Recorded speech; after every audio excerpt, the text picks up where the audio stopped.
आमदारांनी एक स्टेटस ठेवलेलं उद्धव ठाकरेंच्या सोबत भेट घेतलेलं तर त्याच्या खाली एक लिहिलं होतं की 100 आमदार की खासदारची या व्यक्ती पुढे कुर्बान. दिली तर ना, अहो तुम्हाला उमेदवारी दिली तर ना कुर्बान करा ना. जे दिले नाही त्याला कुठं कुर्बान करता तुम्ही? आणखी फार पल्ला गाठायचा आहे. इतक्या लवकर असे गुडघ्याला भाषण बांधून चालत नसतं पक्षामध्ये. आम्ही 42 वर्षापासून काम करतोय. एक दोन दिवसाचा प्रवास नाहीये आणि त्याच्यासाठी एकनाथ शिंदे असावं लागतात. हे आमच्या बहीण बघा भागमारत यायला तिच्या स्वप्नात एका मिनिटात उमेदवारी दिली आणि राज्यसभेत पाठवलं. याला मनाचा मोठे पण मानतात. म्हणून त्यांना शुभेच्छा. पक्षाचं काम करा आणि पक्ष असाच डुबवा. जो पक्ष आहे साहेब जो पक्ष आहे तो शिवसेनेत विलीन असल्याची चर्चा आहे. मग आता मोर्चे का काढतायत हे सत्ताधारी?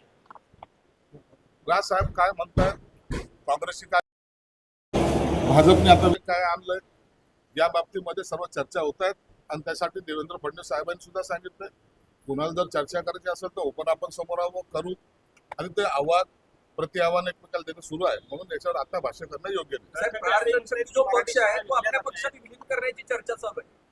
काय झालं, प्रहार जनशक्ती जो पक्ष आहे तो आपल्या पक्षात विलीन होणार असल्याची चर्चा सुरू आहे. काय चाललंय, काय चर्चा झाल्या, बच्चू कडू साहेबांचं आणि एकनाथ शिंदे साहेबांची काय चर्चा झाली याच्याबद्दल तर कुणाला आमच्या पक्ष नेत्यापैकी कुणाला माहिती दिली तर आम्ही नाही.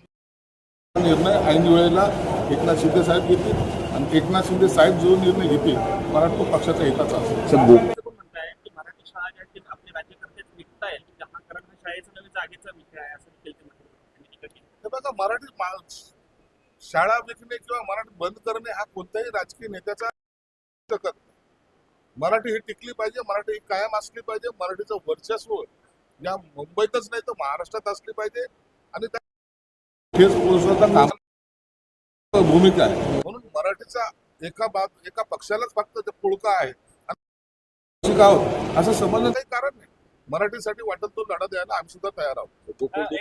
महायुतीमध्ये जे आहे भाजप आणि शिवसेनामध्ये दरी निर्माण करण्याचा प्रयत्न सुरू आहे का? होतात अशा निवडणुकीमध्ये सगळ्या दऱ्या पडतात, भेगा पडतात.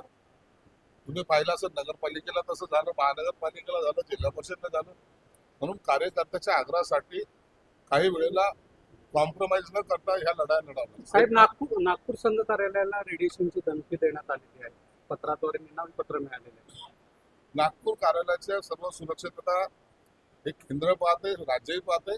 म्हणून त्यांना धोका असण्याचं काही कारण नाही. राष्ट्रीय स्वयंसेवक संघाचे एक प्रचारक आहे अटल पांडे, ते असं म्हणतात की बाबासाहेबांनी भारतातल्या मुस्लिमांना तेव्हाच पाकिस्तानात पाठवा असं एक विधान केलेलं आहे. कसं काय या विधानाला सत्य आहे का? बाबासाहेबांनी त्यावेळेला जे स्टेटमेंट घेतले त्यांची भूमिका होती त्या भूमिका